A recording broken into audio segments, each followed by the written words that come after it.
Thank you. I want to start by thanking you for delaying dinner in order to hear from me, so I promise I won't take all night. Thank you, Les Crystal, to whom I owe my public broadcasting career. Thank you, Georgette Bennett. Thank you, Robert Heller, and thank you, Tanenbaum. There's something quite perfect about an evening like this, and it's because of something that you don't usually read about in my biography. It's that I'm a preacher's kid. It's true. And this is the kind of preacher that my dad was. He saw the connection between the world at large and the world in our home. He understood the need to build bridges and to listen to conflicting points of view. He raised a journalist.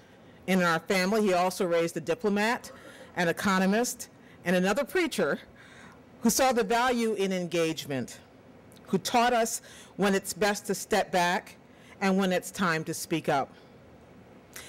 Now, as a journalist, speaking up is the equivalent of climbing out on a limb, something I'm not really fond of. There's so much heat and there's so little light in today's debates that I usually shy away from the conflict that they engender. But sometimes, I have discovered throughout my life and my career, you have to speak. That's what I did a few years ago when I decided that I had to defend the women of the Rutgers University women's basketball team after a radio DJ, you may remember, slimed them with a casual racial insult. Sometimes it means you have to actually not speak up, but to shut up and to let your work speak for itself. That's what I did at that debate in 2008 when I became the target of so much criticism for writing a book that folks decided should disqualify me. Now, I have to say, considering the fact that President Obama wasn't actually on the stage, I never was quite certain what the criticism was. I had an idea. But I decided that to speak up or to play what people would have certainly called the race card would have made it more difficult for me to do my job. Plus, how bad could any attack be when in the end the upshot is that Queen Latifah gets to play you on Saturday Night Live? Nothing wrong with that. So I discover after time that there are choices that we all have if we're fortunate, and I am.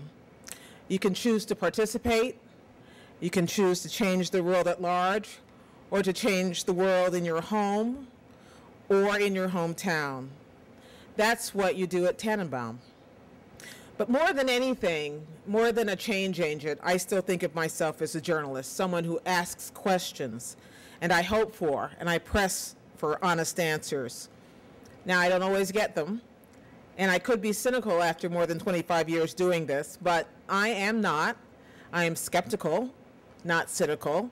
Cynicism assumes that somehow you already know the answer to the question. Skepticism leaves over the possibility of another answer you hadn't thought of. That skepticism fuels the questions I get to ask every night, and the curiosity that I nurture, and the conviction that drives my work. So thank you so much for recognizing that in me, and thank you, Tanenbaum, for your conviction that there is so much work left to do. Thank you so much.